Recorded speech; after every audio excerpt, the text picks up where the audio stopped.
ഗുജറാത്തിലെ ജുനഗഡിൽ സ്ഥിതി ചെയ്യുന്ന അതിപുരാതനവും പ്രശസ്തവുമായ ക്ഷേത്രമാണ് ഭവ്നാഥ് മഹാദേവ ക്ഷേത്രം. ഗിർനാർ ക്ഷേത്രങ്ങളിലേക്കുള്ള തീർത്ഥാടനം തുടങ്ങുന്ന ഇടം കൂടിയാണിത്. ഇവിടുത്തെ ശിവലിംഗം സ്വയംഭൂവായി, അതായത് സ്വയം ഉദ്ഭവിച്ചതായി കണക്കാക്കപ്പെടുന്നു. ഹൈന്ദവ പുരാണങ്ങൾ അനുസരിച്ച് ശിവനും പാർവതി ദേവിയും ഗിർനാർ കുന്നുകളിലൂടെ സഞ്ചരിക്കുമ്പോൾ അവരുടെ ദിവ്യവസ്ത്രം അവിടുത്തെ മൃഗീകുണ്ട് എന്ന പുണ്യതീർത്ഥത്തിൽ വീണുപോയത്രേ.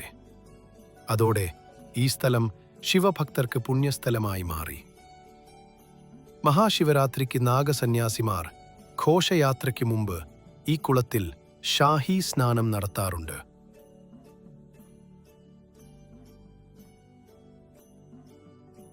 ഇവിടത്തെ ഏറ്റവും പ്രധാനപ്പെട്ട ഉത്സവം 5 ദിവസം നീണ്ടു നിൽക്കുന്ന മഹാശിവരാത്രി മേളയാണ്. മഹാശിവരാത്രിയുടെ അർദ്ധരാത്രിയിൽ സമാപിക്കുന്ന ഈ മേളയിൽ ഇന്ത്യയുടെ വിവിധ ഭാഗങ്ങളിൽ നിന്നുള്ള നാഗസന്യാസിമാർ മൃഗീകുണ്ടിൽ വിശുദ്ധ സ്നാനം നടത്തുകയും ശിവൻ ഈ ദിവസം ഇവിടെ എത്തുമെന്ന് ഭക്തർ വിശ്വസിക്കുന്നു. ഫെബ്രുവരി മുതൽ മാർച്ച് വരെയാണ് ഇത് നടക്കുന്നത്. ഇനി എങ്ങോട്ട് നടത്തം ആരംഭിക്കുകയാണ്. ഗിർനാർ പർവ്വതത്തിലെ 5 പ്രധാന കൊടുമുടികളിലൊന്നായ ഏറ്റവും ഉയർന്ന കൊടുമുടിയിലേക്ക്.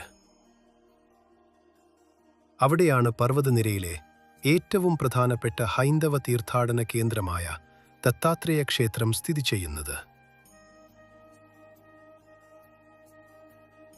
മലയടിവാരമായ തലേറ്റിയിൽ നിന്ന് ദത്താത്രേയ ക്ഷേത്രം വരെ എത്താൻ ഏകദേശം 10,000 കൽപ്പടികൾ കയറണം. ഭക്തർ കാൽനടയായി മാത്രം എത്തേണ്ട കൊടുമുടിയാണിത്. റോപ്പ് വേ സൗകര്യം അംബാജി ക്ഷേത്രം വരെ മാത്രമേ ഇപ്പോൾ ലഭ്യമായിട്ടുള്ളൂ.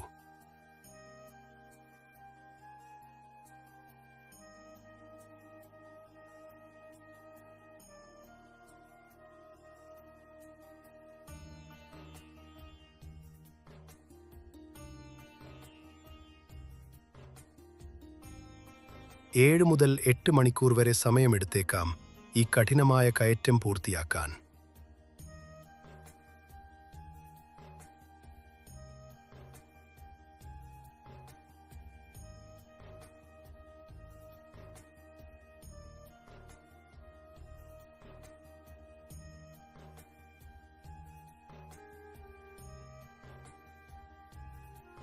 ഏകദേശം 5000 പടവുകൾ പിന്നിടുമ്പോഴാണ് അംബികാമാതാ ക്ഷേത്രം സ്ഥിതി ചെയ്യുന്നത്.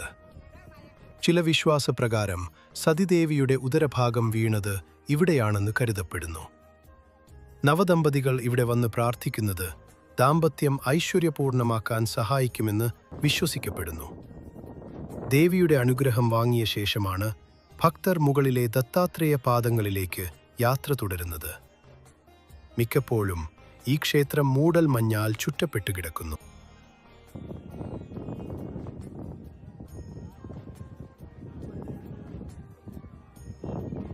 അംബാജി ക്ഷേത്രത്തിൽ നിന്ന് വീണ്ടും ആയിരക്കണക്കിന് പടികൾ കയറിയാൽ മാത്രമേ ദത്താത്രേയ ക്ഷേത്രത്തിൽ എത്താൻ സാധിക്കുകയുള്ളൂ. പരുപരുത്ത കല്ലുകളും കുത്തനെയുള്ള പടികളും ഈ യാത്രയെ വെല്ലുവിളിയുള്ളതാക്കുന്നു. ബ്രഹ്മാവ്, വിഷ്ണു, ശിവൻ എന്നീ ത്രിമൂർത്തികളുടെ സംയോജിത രൂപമായി കണക്കാക്കപ്പെടുന്ന ഒരു പുരാതന യോഗിയും സിദ്ധനുമാണ് ശ്രീ ഗുരുദത്താത്രേയൻ. ഇദ്ദേഹത്തെ ആദിഗുരുവായും കണക്കാക്കുന്നു. പുരാണമനുസരിച്ച് ദത്താത്രേയ ഭഗവാൻ ഈ കൊടുമുടിയിൽ ഏകദേശം 12,000 വർഷം കഠിനമായ തപസ്സനുഷ്ഠിച്ചുവെന്ന് വിശ്വസിക്കപ്പെടുന്നു. അതിനാൽ ഇത് ദത്താത്രേയ ഭക്തർക്ക് ഏറ്റവും പ്രധാനപ്പെട്ട സിദ്ധക്ഷേത്രങ്ങളിൽ ഒന്നാണ്.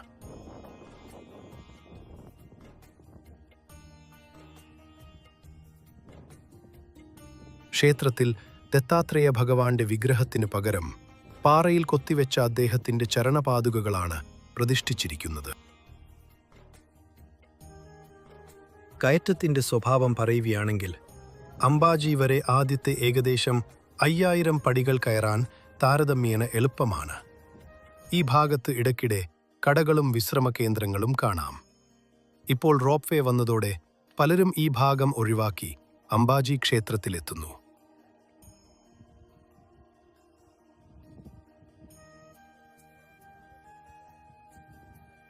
മധ്യഭാഗം ജൈനക്ഷേത്ര സമുച്ചയം കഴിഞ്ഞാൽ ഗോരഖ്നാഥ് കൊടുമുടിയിലേക്ക് കയറ്റം വീണ്ടും കഠിനമാകും. 22ാം തീർത്ഥങ്കരനായ നേമിനാഥന്റെ ക്ഷേത്രമാണ് അവിടെ.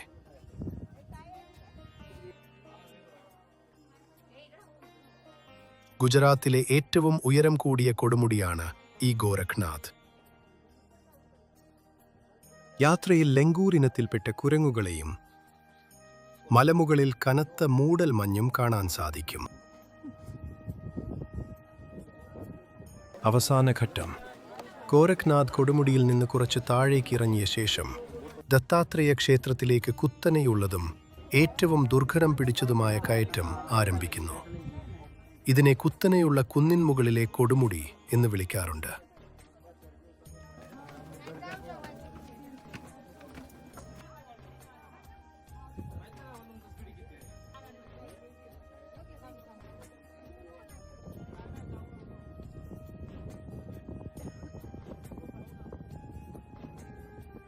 തലേറ്റിയിൽ നിന്ന് ദത്താത്രേയ ക്ഷേത്രം വരെ കയറാൻ ഏകദേശം 6 മുതൽ 8 വരെ മണിക്കൂറും തിരിച്ചിറങ്ങാൻ 4 മുതൽ 5 വരെ മണിക്കൂറും വേണ്ടിവരും.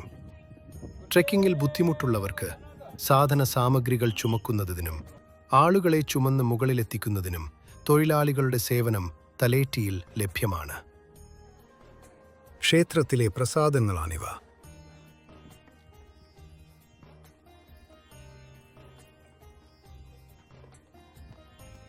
ഔഷധമൂല്യമുള്ള അനേകം സസ്യസമ്പത്തും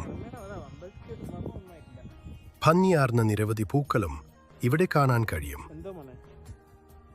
വഴിയോരം മുഴുവൻ മഞ്ഞിൻ കണത്താൽ കുളിച്ചു കിടക്കുകയാണ്. കൂടാതെ നിരവധി ക്ഷേത്രങ്ങൾ ഈ വഴി കാണാൻ സാധിക്കും.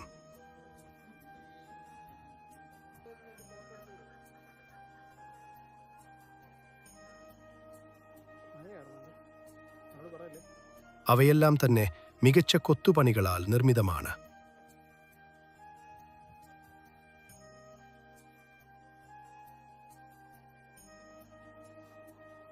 അനേകായിരം വർഷങ്ങളുടെ കഥ പറയാനുണ്ടാവും ഇവിടത്തെ ഓരോ വസ്തുവിനും. അതിമനോഹരമായ കാഴ്ചകളാണ് തിരിച്ചിറങ്ങുമ്പോൾ കാണാൻ കഴിയുന്നത്.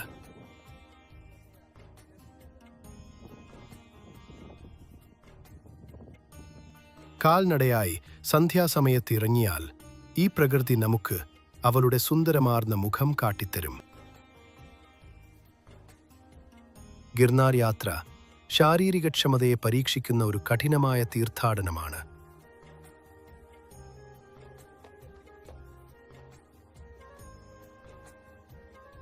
എന്നാൽ മുകളിൽ നിന്നുള്ള കാഴ്ചയും ആത്മീയമായ ഊർജവും ഈ പ്രയത്നത്തെ സഫലമാക്കും.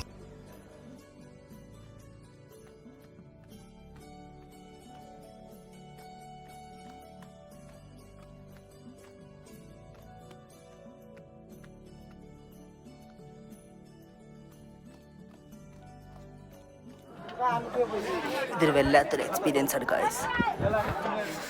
എത്രയോ മലകൾ കയറി, എത്രയോ താണ്ടി തണുപ്പൊക്കെ താണ്ടി സെറ്റ് സ്ഥലം. വർമാജി ആദ്യമായിട്ട് കയറിയത് എന്താണ് എക്സ്പീരിയൻസ്? ആദ്യമായിട്ടും എക്സ്പീരിയൻസ് ഞാൻ ആദ്യമായിട്ട് പഴനി പോലെ ഞാൻ ഇതുവരെ കയറിയിട്ടില്ല. കാരണം പഴനി പോകുമ്പോഴും കയറാൻ വേണ്ടിക്ക് സ്റ്റെപ്പ് കയറി എന്നാണ് പറയാറുള്ളത്.